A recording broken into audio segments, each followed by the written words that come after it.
ang mga kwento ng pag-ibig, kwento ng buhay at kwento ng pag-asa dito sa Barangay Love Stories. Love Stories. Ikaw kabarangay, ano ang pinakamahalagang bagay ang natutunan mo sa iyong pagkakamali? Dear Papa Dudut, magandang araw po sa inyong lahat ang mga nakikinig ng Barangay Love Stories. Tawagin niyo na lamang po ako sa pangalang Girly, 27 years old. Mula pagkabata ay madalas akong pagtawanan at mabuli dahil sa pisikal kong kaanyuan. Taba, lechon, dambuhala, ilan lamang yan sa mga tawag nila sa akin, Papa Dudut. Dahil doon ay lumaki akong mababa ang self-esteem at awang-awa sa sarili ko. Hindi masayang maging ako, lalo na't lumaki ako sa isang broken family. May iba nang kinakasama si Papa at iniwan ang lahat ng responsibilidad kay Mama. Mabuti na lamang at madiskarte sa buhay ang nanay ko at napagsasabay niya ang pagiging cook at pagiging isang teacher, Papa Dudut. Tumatanggap siya ng mga palutong ulam o kaya ay desserts mula sa mga kaibigan niya at sa mga kakilala namin. Hanggang sa sumikat ang mga masasarap na luto ng nanay ko at dumami pa ang mga customers niya. Nang mangyari yon ay tuluyan na nga niyang binitawan ang propesyon niya para pagtuunan ng munti niyang negosyo. Catering services ang naging negosyo ng nanay ko at dahil doon ay nakaraos kami at kahit papaano ay nagkaroon ng maayos at maginhawang buhay. Pero dahil nga sa napakasarap magluto ni Mama ay yon ang sinisisi ko sa mabilis kong pagtaba. Papa Dudut, ilang beses ko nang sinubukang magpapayat pero parang wala namang nangyayari. Palagi akong nabibigo noon kaya madali akong sumuko. Sanay na ako sa panlalait ng mga tao pero isang insulto ang dinamdam ko ng sobra. At mula yon sa isang gwapong estranghero sa airport nang minsang madelay ang flight ko pauwi ng Maynila galing sa Davao. Wala pa kasi noon yung eroplanong sasakyan ko kaya pumili ako ng isang sulok para magpahinga. Antok na kasi ako noon at kailangan ko nang matulog. Wala na ako naging pakialam pa sa mga tao sa paligid ko ng sandaling yon, sumalampak ako sa sahig at sinandal ko ang ulo ko sa backpack na dala ko para magsilbing unan. Napakasarap ng tulog ko noon kaya nagkaroon ako ng isang magandang panaginip. Magandang lugar daw ang pinuntahan ko at may isang gwapong lalaki na nakasakay sa kabayo. Tinawag ko raw siyang Knight in Shining Armor, Papa Dudut.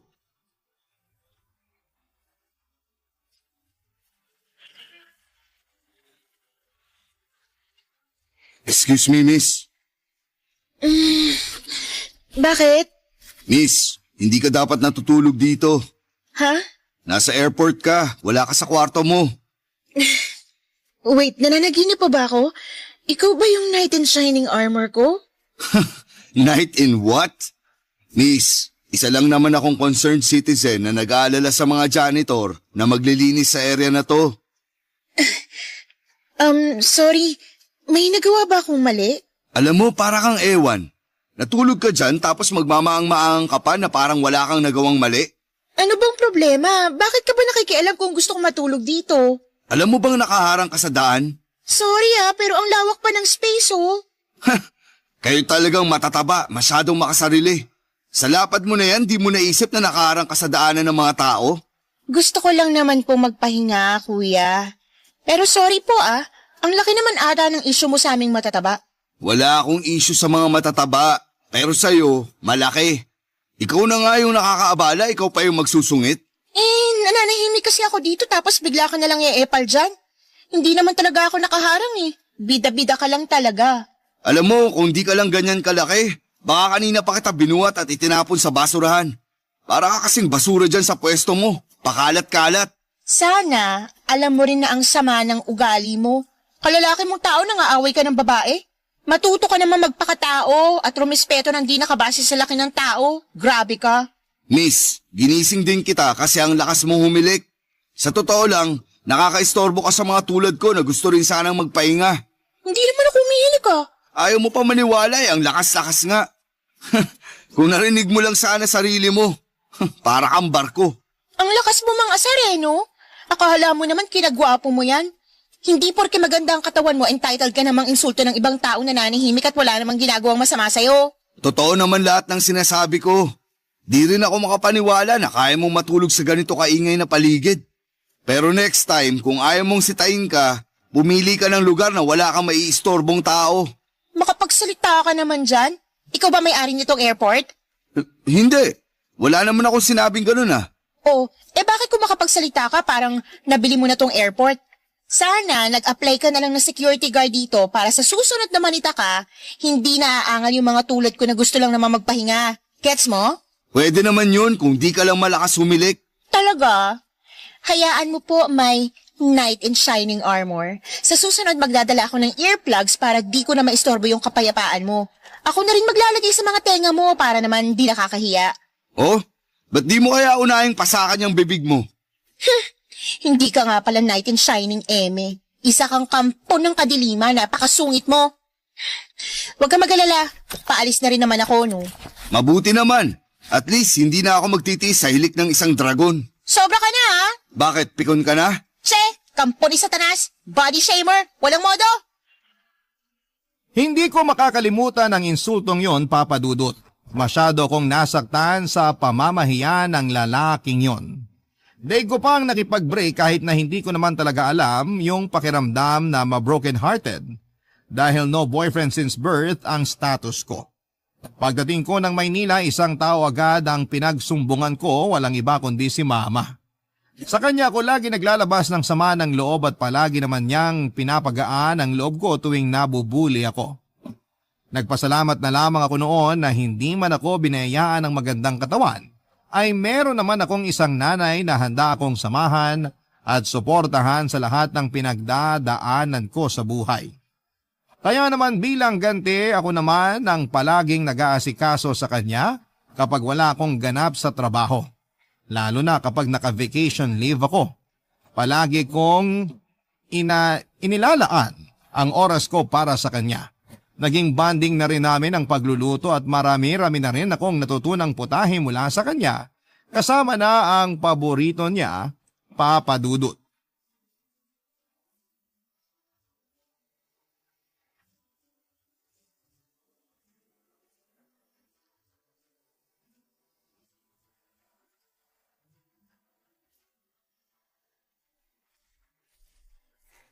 Ma, gusto mo ba ng mainit na sinigang ngayon? Oo naman.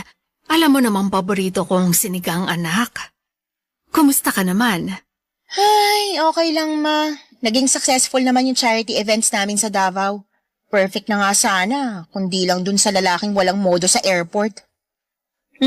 Ikaw, kumusta ka nang wala ako? Okay lang. Anak, may tanong ako pero wag ka sana maiinis ha. Kailan mo balak mag-asawa? Ma! Ba't mo naman natanong yan? Nakakagulat ka naman. Kasi naman anak, maganda ka, maputi, matalino. At maganda na rin ang takbo ng negosyo natin.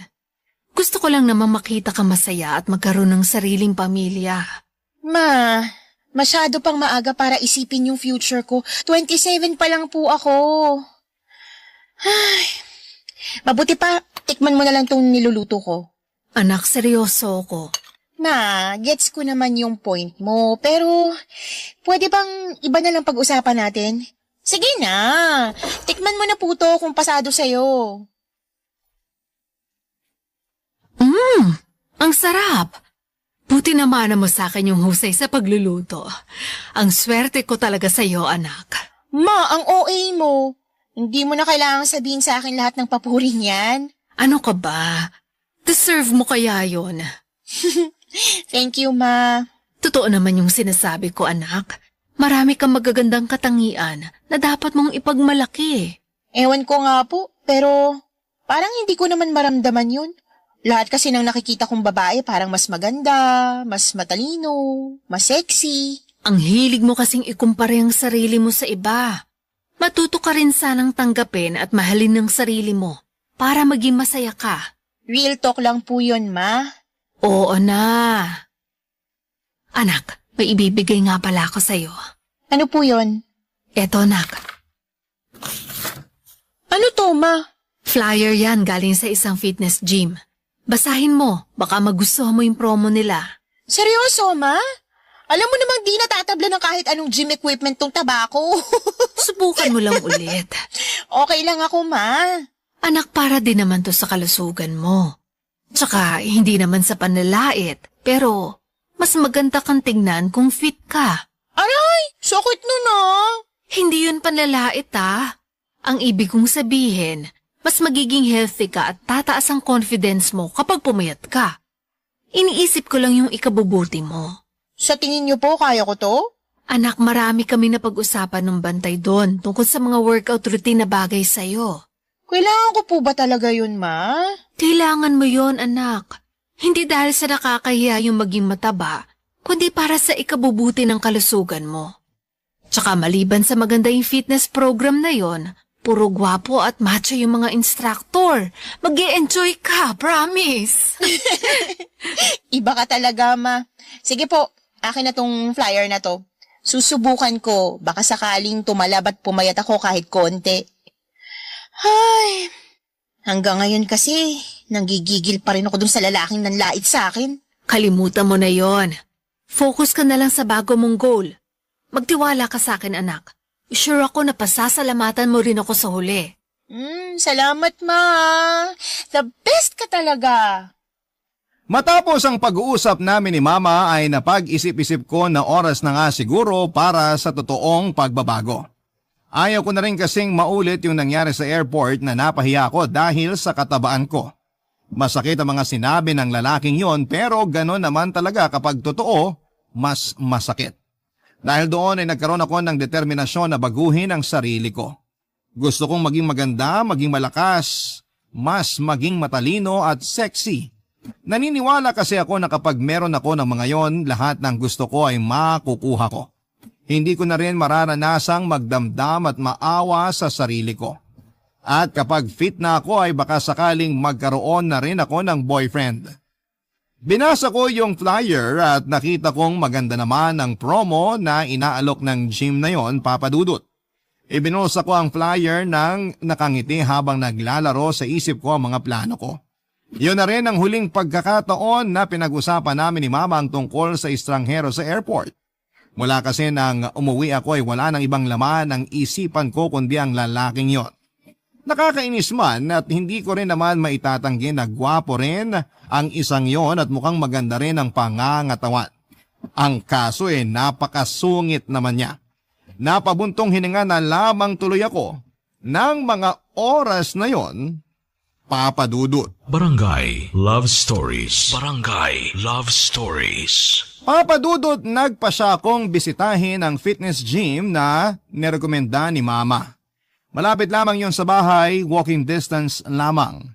Nang pumasok ako sa gym ay napansin ko kaagad yung kalinisan doon na una ko laging tinitingnan sa mga pinupuntahan ko.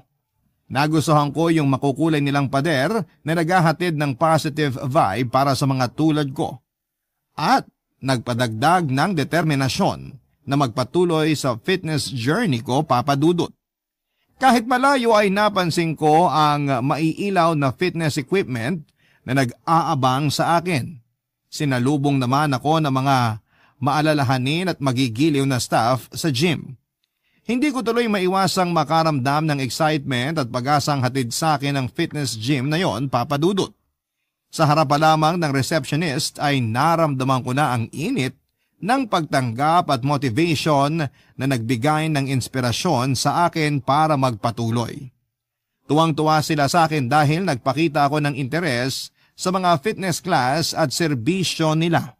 Naipaliwanag naman nila sa akin ng maayos ang mga kailangan ko na malaman. Sa paglilibot namin sa gym ay hindi ko maiwasang mapatingin sa mga lalaking nagpapaganda rin ang katawan doon. Bukod sa busog ang mga mata, sa mga nakikita ko noon ay napangiti na lamang ako nang maalala yung sinabi ng nanay ko, Papa Dudut. Pero biglang nagbago ang atmosphere ng gym nang mapansin kong may mangilan-ngilan nang nakatingin sa akin. Hindi rin nakaligtas sa paningin ko yung mga tinatawanan ang malaki kong katawan. Kaya para makaiwas sa anumang gulo ay lumabas na lamang ako at naghintay sa isang bench na nasa harapan ng reception area. Pero hindi ko akalain na doon ko rin makikita ang taong hindi ko na pinangarap pang makita, Papa Dudut.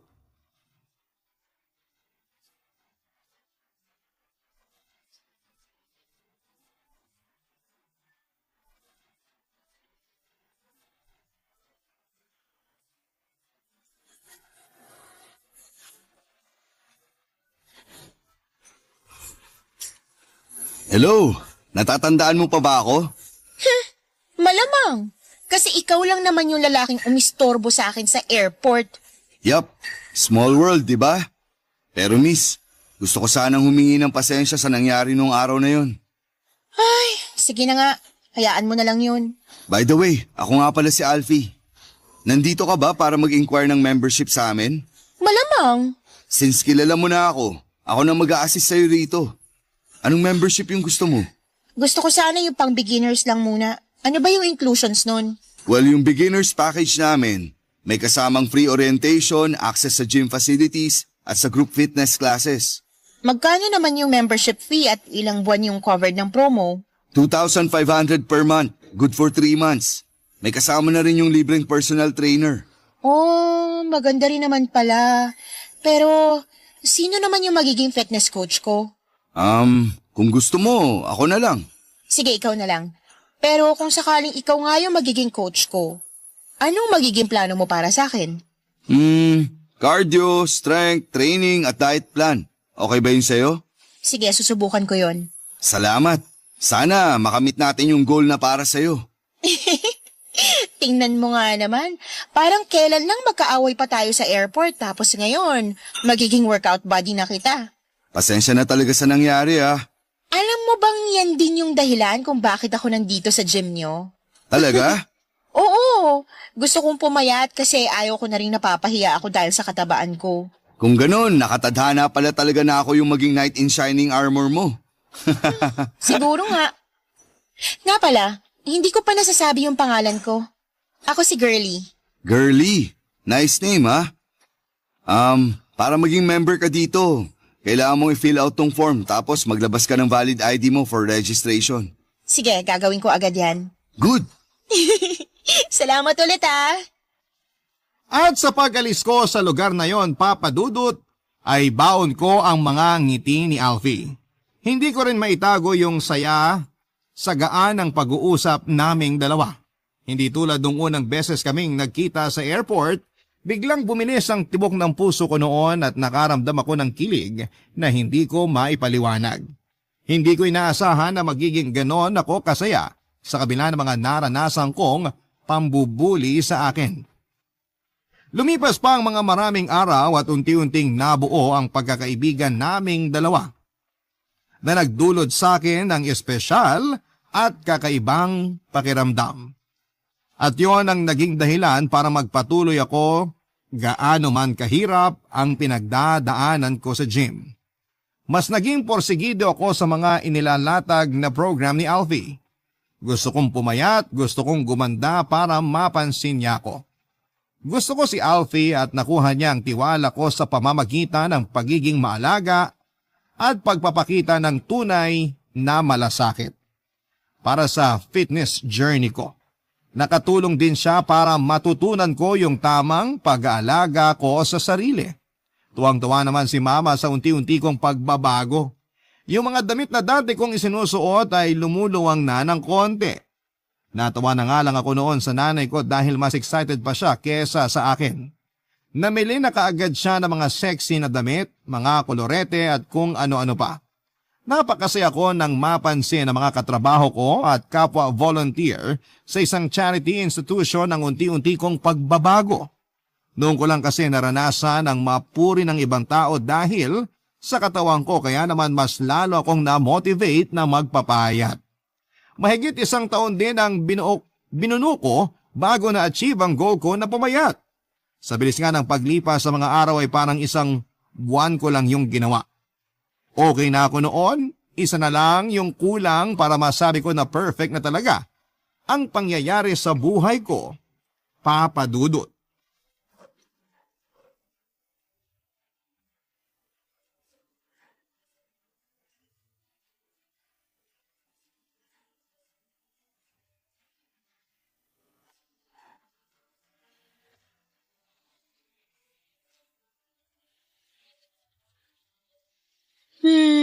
Saan kaya masarap kumain dito? Try ko kaya sa... Aray ko naman! Miss, sorry. Hindi ko sinasadyang mabunggo ka. Nagmamadali kasi. Girly? Uy, Alfie! Ikaw pala! Ay, Mol, may pinapabili lang si Mama na gagamitin sa catering business. gusto mong kumain? Sakto! Kanina pa ako nag-iisip kung saan ako kakain eh. Sagot mo na ba? Oo naman. Ako nag-aya eh. Saka may alam akong magandang kainan dito. Masasarap yung mga pagkain nila. Mga lutong bahay na may twist. Talaga? Nakaka-excite naman. Sige, tara na. Ano palang gusto mong kainin mamaya? Try natin mag-cheat day ngayon. Magpuro carbs at sweets tayo. Sige ba? Babawi na lang ulit ako sa workout. Teka, ano ba yung mga nasa menu na kakainin natin? I mean, yung mga na-try mo na. May only rice doon, tapos crispy kare-kare, chop suey, crispy pata, bento cake, fruit salad. Basta, marami. Tapos o-orderin mo lahat yon? Oo, nagpapa-impress ako eh. Sa ganda ba naman ang kasama kong kakain ngayon eh, susulitin ko na. Ikaw talaga. Baka mamaya maniwala na ako. Nagbablush na nga ako. Kinikilig ka na ba? Level 1 pa lang yung gagawin ko ha. Pero seryoso, girly. Ang laki na ng pinagbago mo. Hindi ka lang sumeksi. Lalo ka pang gumanda. Oo naman. Kaya nga sobrang laki ng pasasalamat ko sa'yo, Alfie. Hindi ko inaakalang magiging ganito kaganda yung magiging resulta ng pagsisikap natin. Wala yun. Yun naman kasi talaga trabaho ko at masaya ako na naging fitness coach mo ako. Ikaw yung dahilan kung bakit. Masaya ako na marinig sa'yo yan. Basta, huwag kang titigil sa ginagawa mo. Huwag ka na magpapabaya. Pero sakaling kailanganin mo ulit tulong ko, magsabi ka lang. Salamat, Alfie. Nga pala, after natin kumain mamaya, gusto mo bang manood ng movie? Maganda raw yung rom-com na showing ngayon eh. Ako pa talaga tinanong mo ha. Siyempre gusto ko yun. Excuse me, may tumatawag sa akin. Pwede bang dito ka muna? Sure, walang problema. Thanks.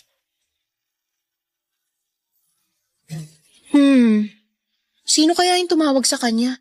Mukhang importante ah. Lumayo pa talaga sa akin eh. Girly, pasensya ka na ha. Kailangan ko na kasing umuwi. May emergency lang sa bahay. Pasensya na talaga. Okay lang, pero kailangan mong bumawi sa susunod ah. Oo naman. Sige, mauna na ako. Papa Dudut, hindi ko maiwasang titigan si Alfie habang naglalakad papalayo. Para kasi yung isang eksena mula sa isang panaginip. Naisip ko rin noon kung may patutunguhan nga ba yung pagiging magkaibigan naming dalawa. Alam ko naman na walang tiyak na sagot para doon pero tuwing sumasagi sa isipan ko, kung paano maging sweet at maalaga sa akin si Alfie, alam kong hindi kami magtatapos bilang magkaibigan at fitness coach lang. Sa totoo lang, Papa Dudut, simula nung pumayat ako ay marami nang nagbago sa takbo ng buhay ko. Unang-una ay hindi ko na nararanasan na laitin dahil sa itsura ko. Hindi naman sa nagyayabang pero marami na rin nanligaw sa akin pero hindi ko pa talaga yon priority noon. Sa pagkakataong yun ay masasabi ko nang tumaas talaga ang self-esteem ko. Hindi na ako takot sa tao at nagagawa ko na ang lahat ng gusto ko. Kaya naman mas lalo akong nagpursige at patuloy na naging disiplinado lalo na sa pagkain dahil ayoko nang bumalik pa sa pagiging mataba. Pero sa lahat ng pagbabagong dumating sa buhay ko ay isa lang ang hindi ko mabura-bura.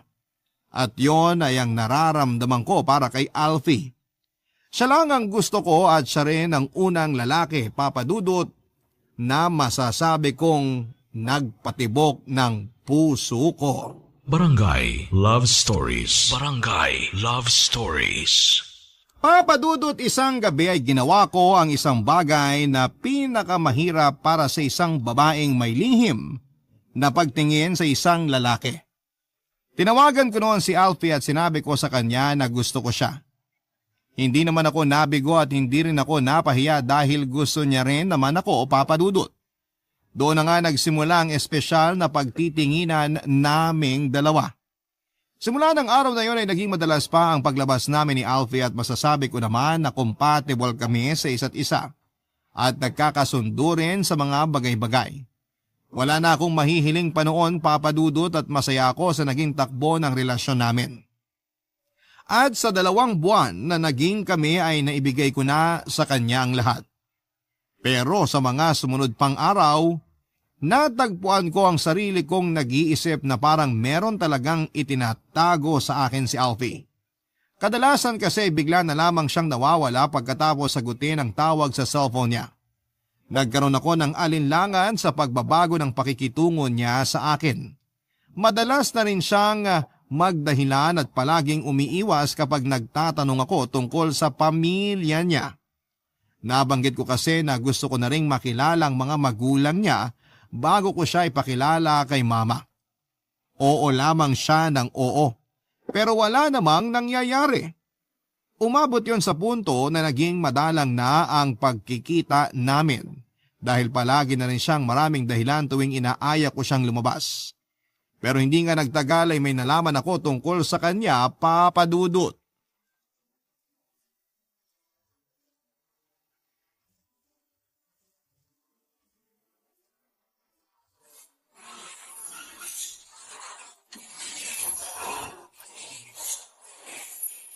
Excuse me?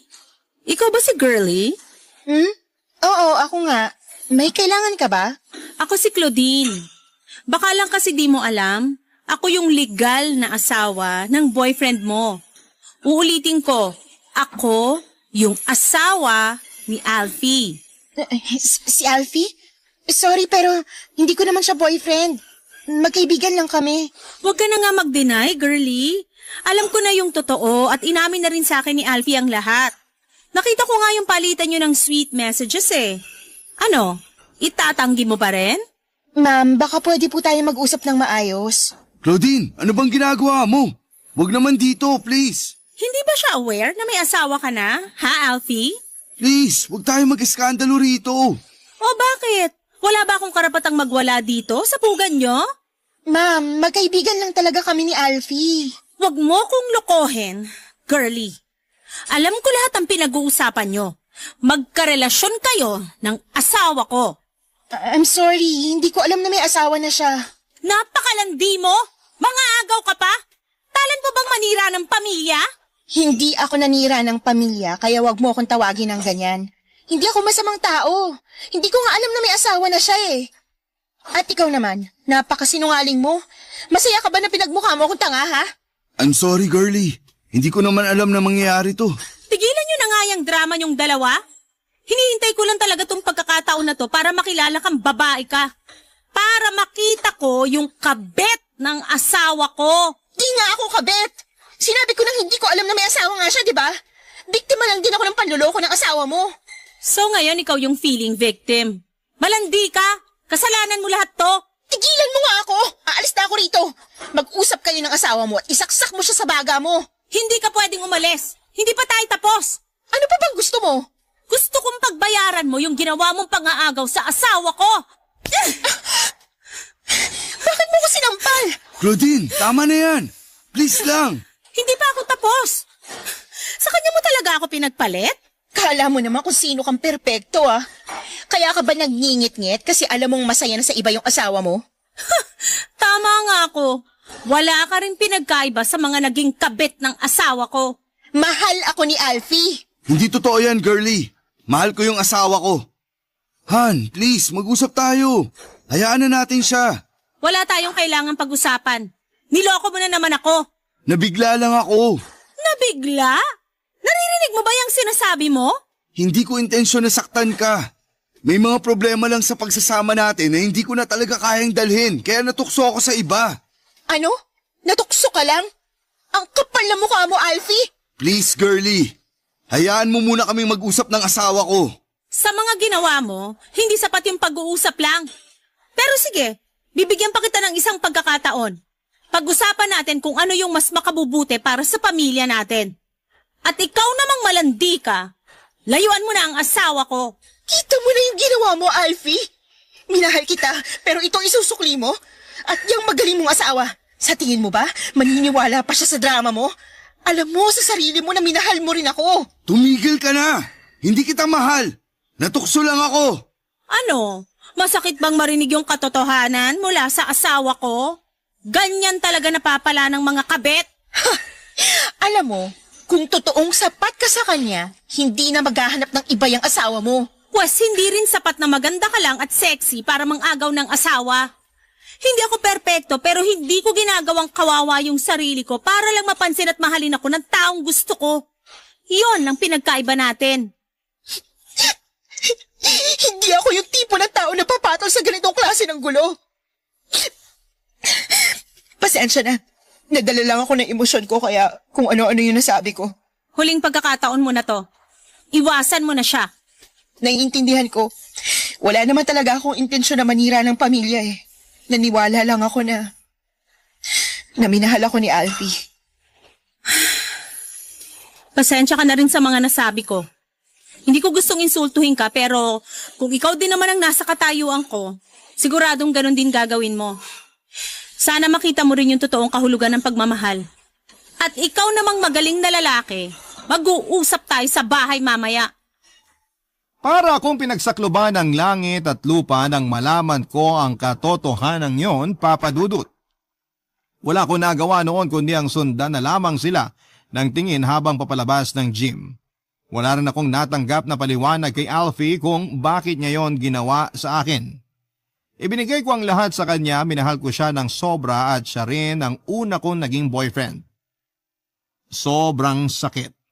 Gusto kong umiyak at maglupasay sa tindi ng emosyon na gusto kong kumawala pero pinagtitingin na ako noon ng mga tao sa paligid.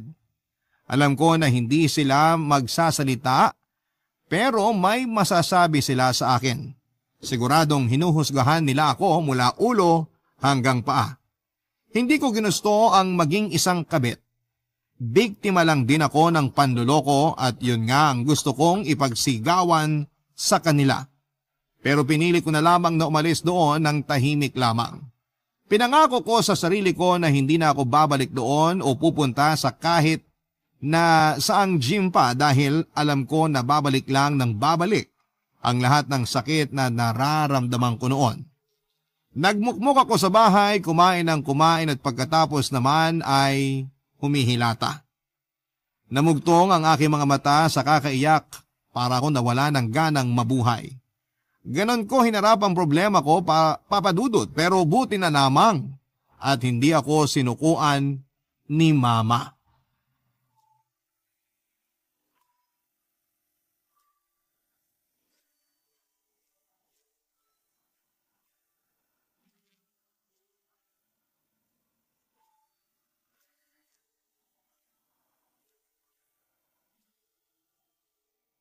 Ma, may sasabihin po ako sa inyo tungkol kay Alfie. Ano yon? Alam mong mahal na mahal ko siya, di ba, Ma? Oo, bakit? May asawa na po siya. Ginawa niya akong kabit. Ano? Tarantado yun ah! Galit na galit pa naman ako sa kabit ni Papa tapos magiging ganun din naman pala ako. Anak, huwag mong ikumpara ang sarili mo sa babaeng yun. Hindi kayo magkatulad. Pareho kami, Ma. Homewrecker, malandi. Tumigil ka nga. Kilala kita kasi anak kita. Hindi ka ganon. Hindi ko na po alam, Ma. Alam ko namang hindi mo sinadya na makasakit ang ibang tao. Isa pa, nasaktan ka rin kasi yung taong ginusto mo at minahal mo, isa pa lang manloloko. Ang sakit, Ma. Huwag ka mag-alala, anak. Nandito lang ako para sa'yo. Kalimutan mo na ang lalaking yon. Hindi mo siya deserve. Malalampasan mo rin to, okay? Opo, Ma. Magpapakatatag po ako. Mahirap pero gagawin ko lahat para makalimutan siya. Tama yan, anak. May nagmamahal pa rin naman sa'yo eh. Ako. Salamat, Ma. Mahal na mahal din po kita. Anong plano mo ngayon? Hindi ko pa alam, Ma. Parang hindi ko pa kaya mag-isip ng maayos sa ngayon eh. Gusto mo bang magbakasyon sa ibang bansa? Kung gusto mo, pwede ka sa Korea o kaya sa Japan. Talaga, Ma? Ano to, treat mo? Oo naman, anak. Gusto ko palagi kang masaya. Kaya kahit saan mo pa gusto, hindi mo na kailangan pang isipin yung gastos. Wow, totoo po? Oo nga. O ano, saan mo ba gusto? Gusto ko sa Italy, Ma. Aba, magaling ka naman palang pumili, anak. Opo, Ma. Excited ako pumunta sa magagandang pasyalan dun. Sigurado mas maganda sa personal yung mga yon, anak. Parang fairy tale po, no? Kaso, wala naman akong Prince Charming. Ma, tumatawag si Alfie. Ano pong gagawin ko? Sasagutin ko ba? Nasa sayo yan. Pero kung kinakailangan mo talaga siya makausap para tuluyan ka na makapag-move on, gawin mo, anak. Sige po, Ma. Sasagutin ko to pero hanggang ngayon na lang siya pwedeng tumawag. O sige, anak. Sagutin mo na. Tatahimik na lang muna ako rito. Ito na po, sasagutin ko na. Alfie, anong kailangan mo? Girlie, pwede pa naman natin ituloy yung relasyon natin, di ba? Mag-iingat na lang ako sa susunod. Promise, hindi na ako magpapahuli sa asawa ko. Saan ka naman pumulot ng kapal ng mukha para sabihin sa akin yan, ha? Wag mo na ulit akong tatawagan. Tapos na tayo, Alfie. Please naman mahal talaga kita. Ayoko mawala ka sa buhay ko. Bigyan mo pa ako ng isa pang chance. Hindi ako pinalaki ng nanay ko para lang maging kabit ng isang kagaya mo. Tigilan mo na ako. Diyan ka na sa asawa mo. Sigurado ka na ba sa desisyon mo? Oo. Kaya kalimutan mo na ako. Hindi tayo para sa isa't isa. Mahalin mo yung asawa mo at maging tapat ka na sa kanya. Huwag mo sirain ang pamilya mo. Mahirap lumaki ng walang ama. Kaya itigil mo na lahat ng kalokohan mo. Please lang. Huwag ka nang tatawag pa ulit. Papadudod pagkatapos ng pag-uusap naming yon ni Alfie ay tuluyang ko na rin siyang kinalimutan. Ayoko maging isang kabit at ayoko makasira ng isang pamilya. Mas pinili kong gawin ang tama. Hindi na rin ako nagtanim pa ng galit at pinatawad na lamang siya sa mga nagawa niya. Tinandaan ko yung sinabi ni Mama na ang mabuting puso ay nagdadala ng kahalagahan na hindi kayang pantayan ng pisikal na kaanyuan. Pansamantala lang daw kasi yung panlabas nating kaanyuan at mas tatatak daw sa mga tao kung gaano tayo kabuti at hindi kung gaano tayo kaganda sa paningin nila. Masaya na ako ngayon, Papa Dudut, dahil pagbalik ko mula sa Italy ay nakita ko na magkasama sina Mama at Papa. Grabe ang dalawang yon kung magplano. Talagang pinalayo nila ako para magkaroon sila ng panahon na magkaayos at magkabalikan. Tinanong ko si Mama kung sinadya nila yon pero tawa lang ang isinagot niya sa akin. Doon ko lang din nalaman na si Papa pala ang nag-shoulder ng lahat ng expenses ko sa bakasyong yon sa Italy. Hindi na rin ako kumontra sa kanila kasi nakita ko kung gaano kasaya si Mama na muling makasama ang tatay ko. Pero syempre hindi po ako nagpatalo sa mga magulang ko dahil may naging sorpresa din ako sa kanila. Habang nagbabakasyon kasi ako noon sa Italy, Papa Dudut, ay nakilala ko si Luigi na agad kong nagustuhan. Sa maikling panahon na yon ay masasabi ko na nagkamabutihan kami, Papa Dudut. Nagpatuloy ang komunikasyon namin hanggang sa makarating na rin siya dito sa Pilipinas. Iba pala talaga ang kahulugan ng tunay na pagmamahal. Papa Dudut, dahil ang karelasyon ko ngayon ay minahal ako ng buong buo. Wala akong kahati at mas lalong tinanggap niya lahat ng kapintasan na meron ako. Wala raw kasing pamantayan ng pag-ibig. Kapag mahal ka talaga. Wala dapat tanong kung bakit ninyo mahal ang isa't isa. Hanggang dito na lamang po ang kwento ko, Papa Dudut, at maraming salamat po sa inyo at sa lahat ng mga nakikinig sa kwento ko ngayong araw na ito. Taus-pusong pasasalamat naman po para sa Barangay LS na laging number 1 sa puso namin. Muli, thank you very much and more power, ang inyong forever kapuso, Girly. Nagustuhan ng iyong napakinggan? Ituloy yan via live stream sa www.gmanetwork.com/radio. Barangay LS. In Mega Manila, 97.1. Forever.